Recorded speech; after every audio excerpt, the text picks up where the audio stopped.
Fucking Loki was fucking dope. We're excited, and nothing better was like then get this great episode of Loki, and then finally the next big Marvel movie. We saw Black Widow.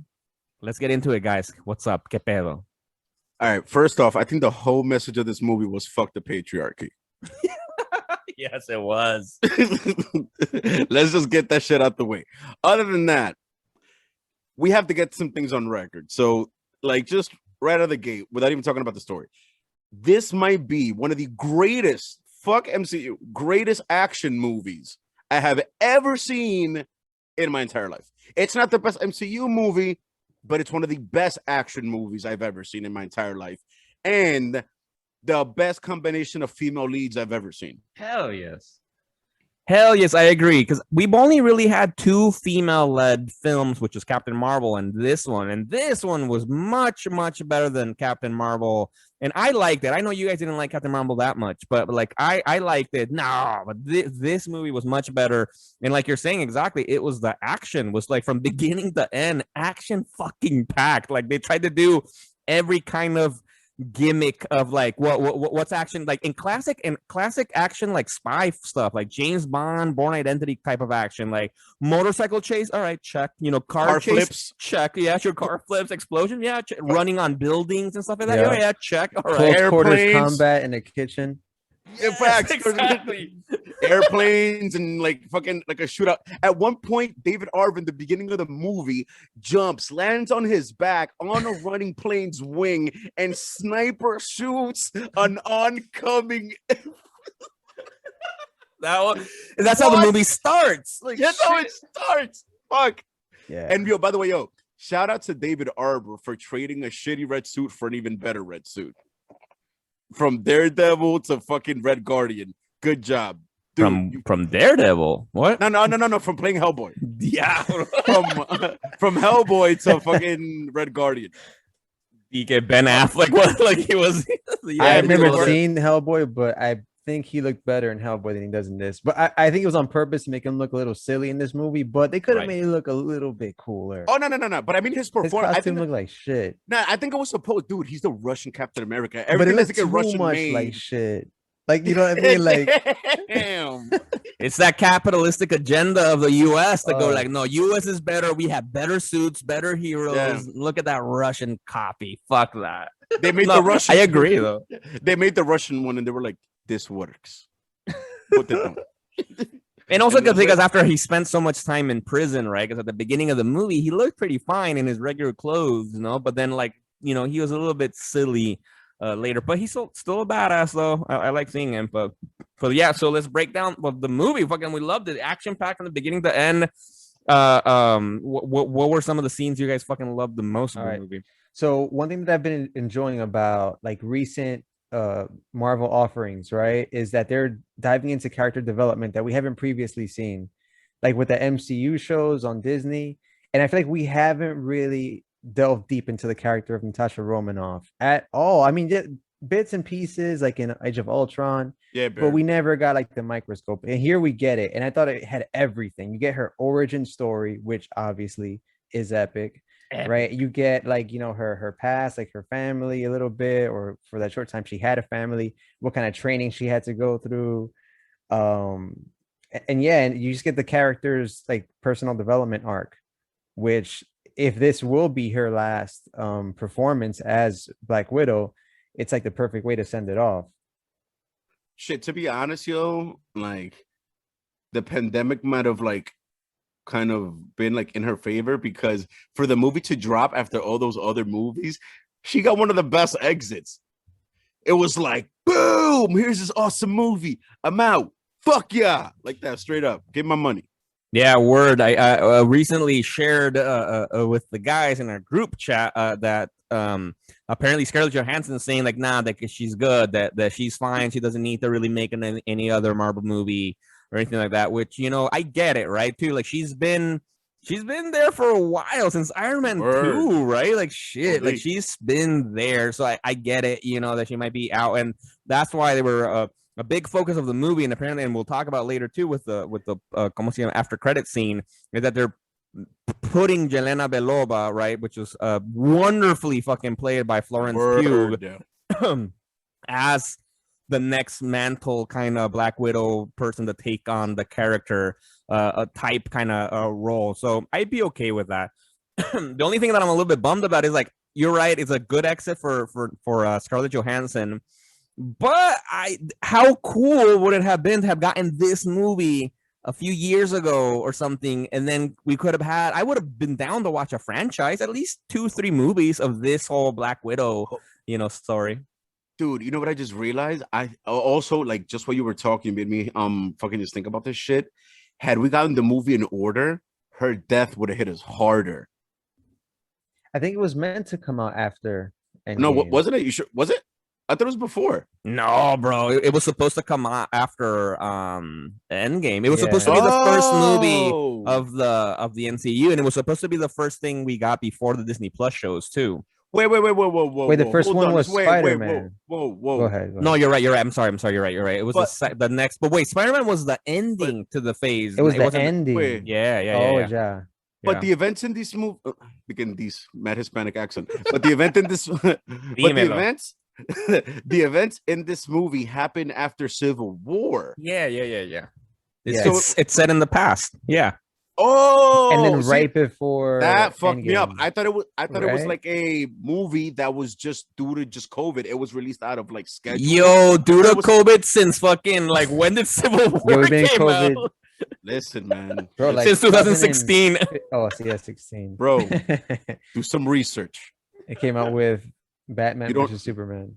You don't know how long we've been in COVID. Do some research, bro. Yeah. Right. All right. So Soviet. Like the Marvel story was really cool, like the origin story, and then the kind of like the finishing of her arc, all in one movie. And then, like Chet said, the action. This is definitely up there with like the best action-packed movies you'll ever see. The fact that they were battling, the Taskmaster. Let's talk about this, right? Because again, Marvel is like at 10 and DC has like 3 points right now in the game because they're getting their characters out first. So I'm pretty sure this is what Deathstroke would be like. This guy was riding a tank. He had a bow. He had a sword. He had a shield. And he's like a super fighter. Like that's their version. And again, they got their version out first, and he just crushed it. Like he's like a Terminator kind of fucking character. This is a spoiler buying the show. Okay, so fans Rod for some reason refuses to acknowledge that Taskmaster's a woman in this movie. So he's right, and I have a reason. Is because historically in the comic books, Taskmaster has always been a dude. Tony Masters. That's the OG Taskmaster from the comic books. Yeah, that's a cool last name. Yeah, wait, quick side note. Didn't they do this in Ant-Man and the Wasp? Wasn't the Ghost like a masculine character and then it was revealed to be a woman, or was it never that? Well, in the comic books, yes, Ghost is male, but it was never very not very masculine. It was also very like a ghost looking. Yeah. I don't know, but like in the movie, I don't remember thinking like, oh, is it a guy or a girl? Okay. Like Taskmaster was already a little bit more like. Also, because Taskmaster is a bigger character than Ghost. Like Ghost, I've read in some Iron Man comics and here and there, like Dark Avengers for a minute or something. But like Taskmaster, like we've seen him in everything basically. Like he's been a main enemy for a lot of people. Yeah, bro. When they took off Taskmaster's helmet, Roddick was, "That's a man." So he didn't care. He's like, "Nah, that's not the daughter." So spoiler alert. Damn, like you don't know who Taskmaster is during the movie, but then they show you at the very end that apparently the organization that kidnapped Natasha and programmed her, like some Russian organization called the Red Room, like the chief dude who is the patriarchy, right? His daughter, like in this Budapest arc that's referenced in previous MCU movies, like that's when I think, if I got it right, that's when her and Hawkeye went there to try to take down the Red Room, and they apparently killed her, but she didn't really kill her because the patriarchy revived her with fucking cybernetics and made her into a mimic. Dope shit, man. Yeah. So that 90s. And so that's one thing I like about it, because I've seen like some people are apparently, obviously, online, the trolls out there hate. Some people hate this, and they're like, how do you do this to my character? First of all, how is Taskmaster your character? Like, there's so See what I mean? What? Yo, you see what I mean? Who are these human shits? They're human shits. There's They're like like, one guy out there that loves Taskmaster, but even Yo, he should be open. yo, What's bro, wrong to with quote- you? bro, to quote another powerful female lead from fucking fiction, D from It's Always Sunny in Philadelphia, those dudes are subhuman shits that are saying that. Like, what the fuck?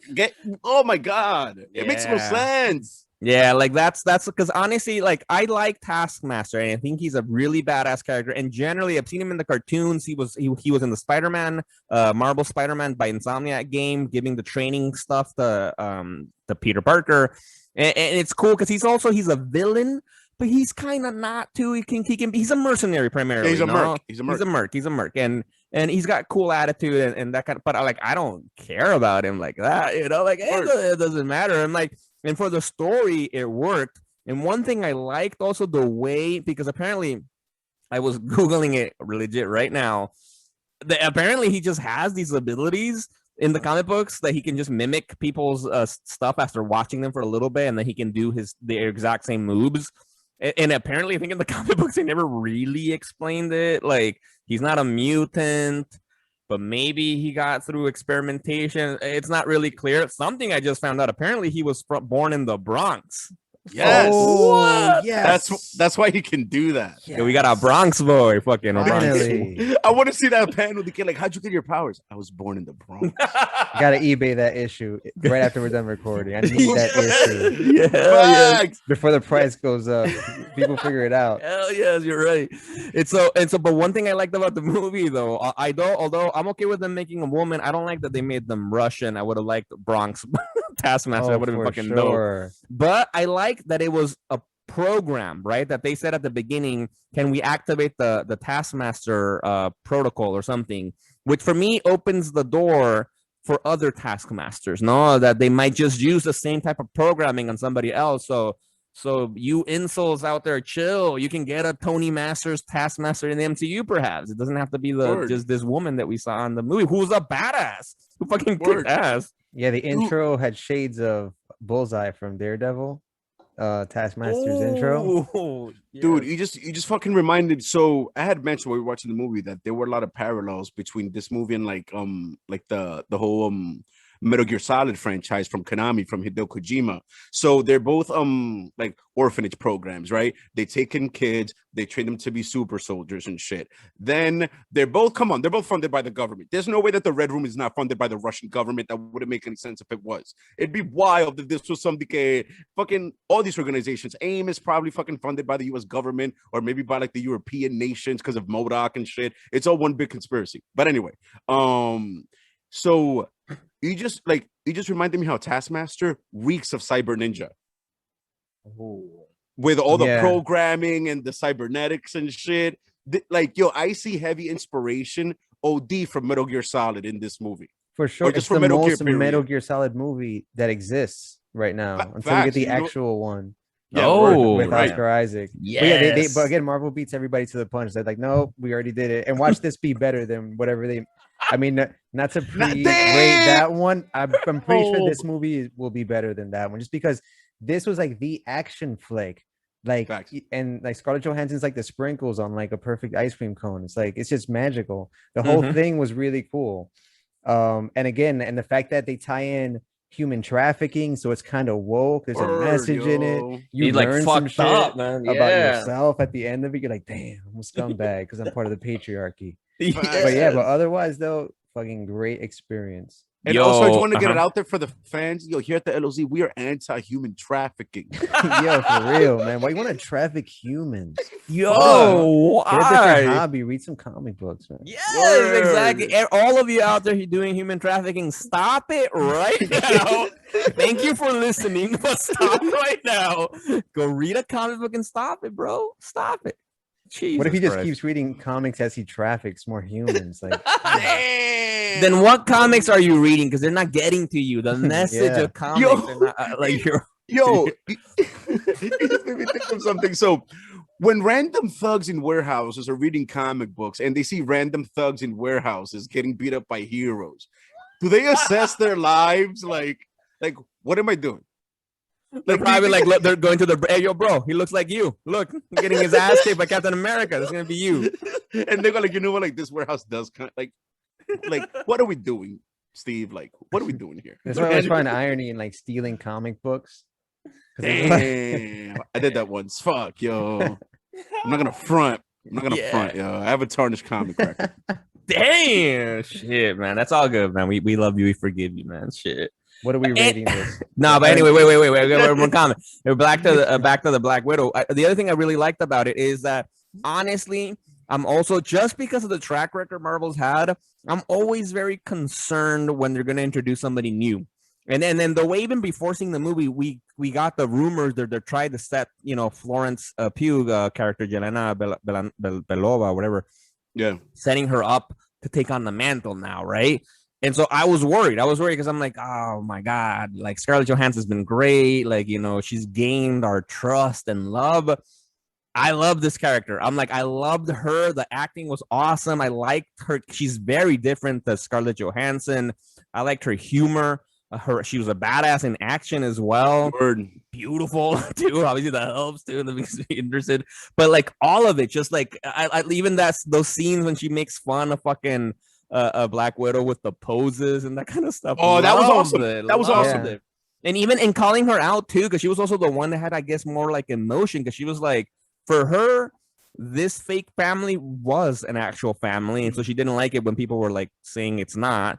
And legit, she's like, where were you? Like, why didn't you find me, right? Because you're fucking an Avenger, and then like, why didn't Captain America destroy the Red Room and all that kind of stuff and look for me? And Black Widow didn't really have a response, for that. She was kind of more like, well, I thought the Red Room was done. My bad. Word, exactly. I like that. She stole the show, dude. Like, she was great. I'm ready for her to be the new Black Widow. However, I just have one caveat, one piece of advice for Feige. Feige, hear me out, bro. They should change her hair color because blondes are overrepresented in cinema.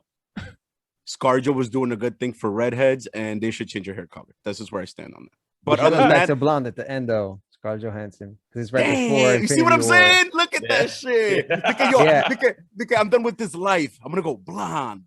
Like, no, that's fucked up.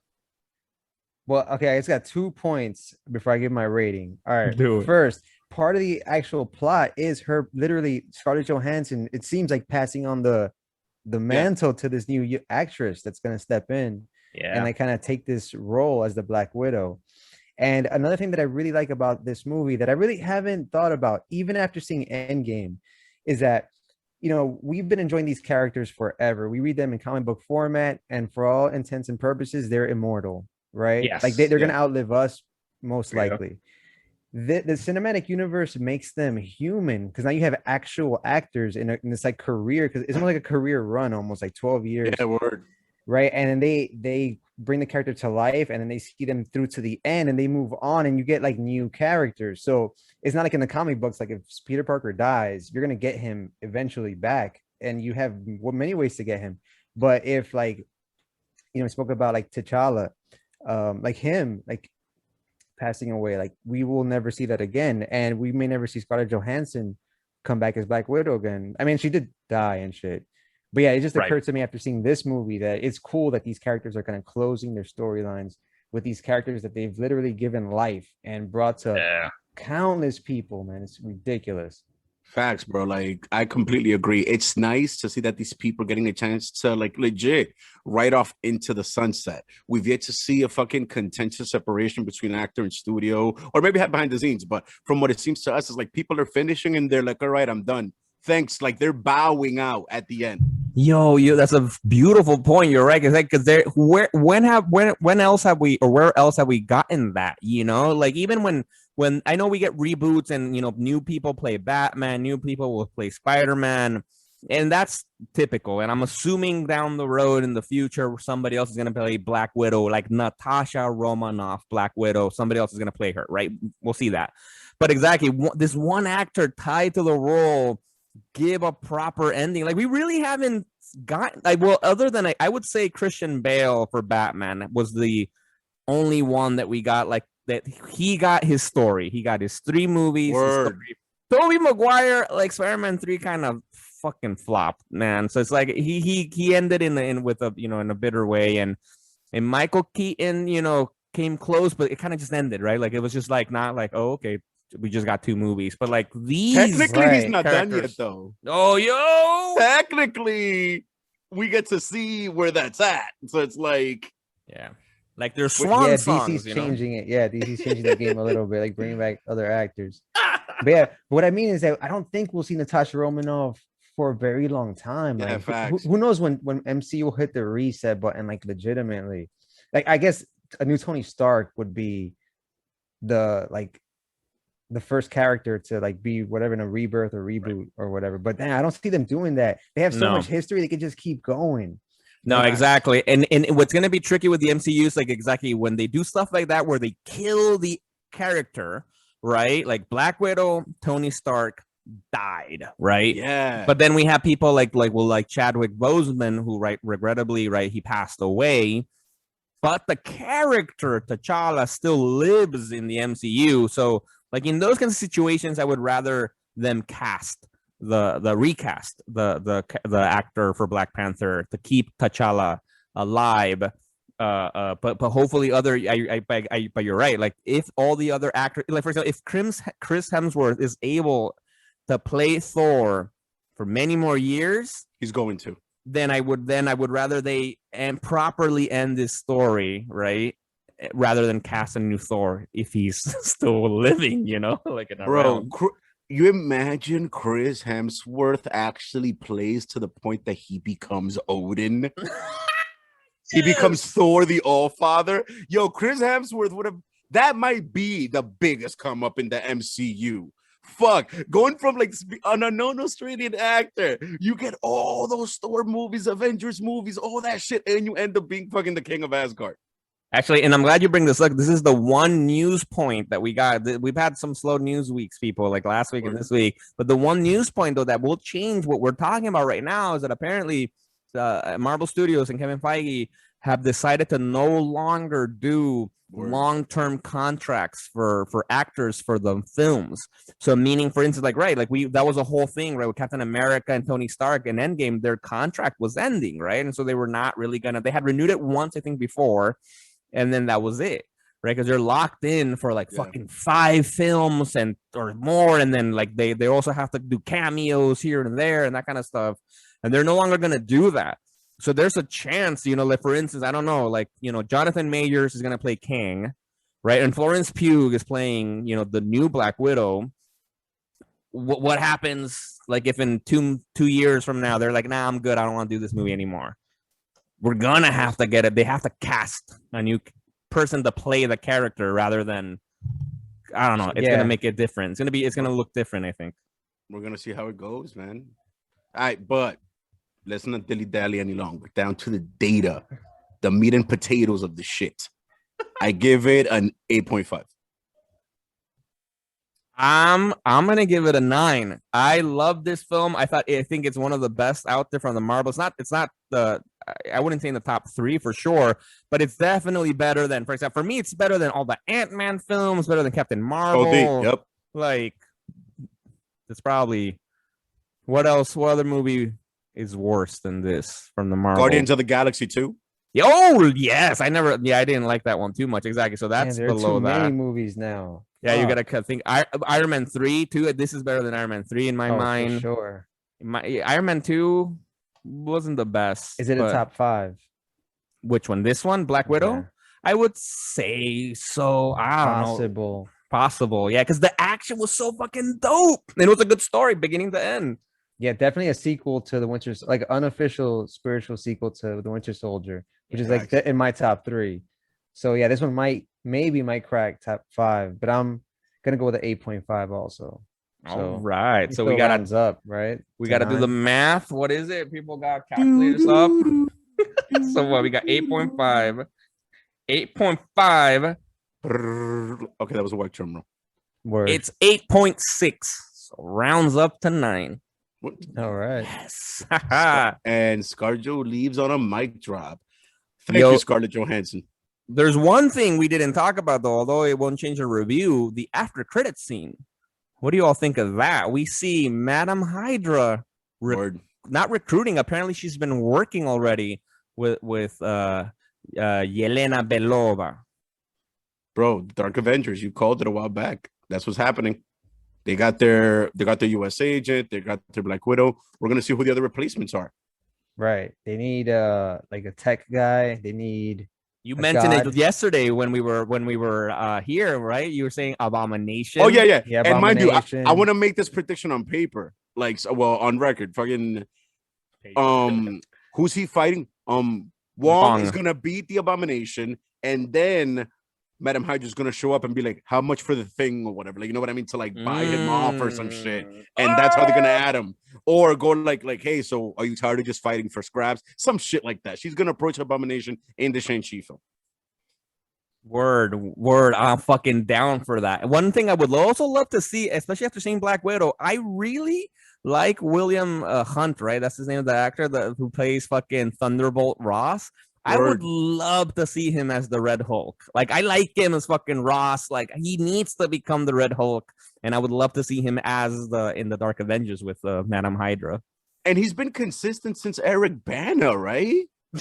No. Oh no, not Eric Bana. No. The MCU one, the Incredible Hulk with. So since the second one forward, he's been Ross, right? Right, Yeah. but it's the first one of the MCU movie. Oh, though. okay. Yeah. Eric Bana is not part of the MCU.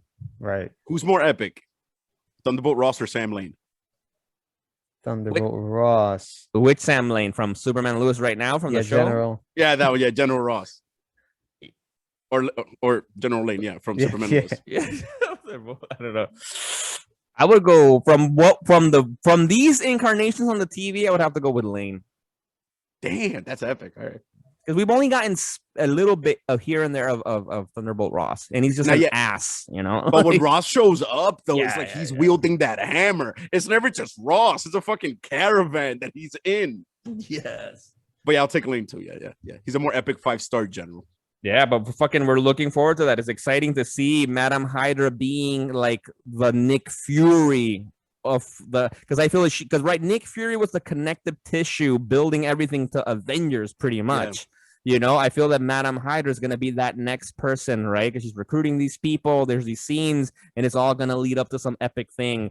Maybe it'll lead to Young Avengers versus the Dark Avengers or some shit like that. That sounds cool. You're and really also hanging your hat. in both those characters, Thunderbolt Ross and General Lane, the main character dates their daughter. Word. Damn. You're right. Yeah. Fucking analysis. I should maybe take pause. DC and Marvel, man. They make the same stories. Yeah, word. They make the exact same. It's a yin and yang. It's a yin and yang. It's a balance. We need them. Shit. It is what it is. We love them both. Fuck it, man. Shit. On that note, friends, lovers, countrymen, love you guys. Always a pleasure. Always an honor. This is Chaz. Yo, this is Miguel.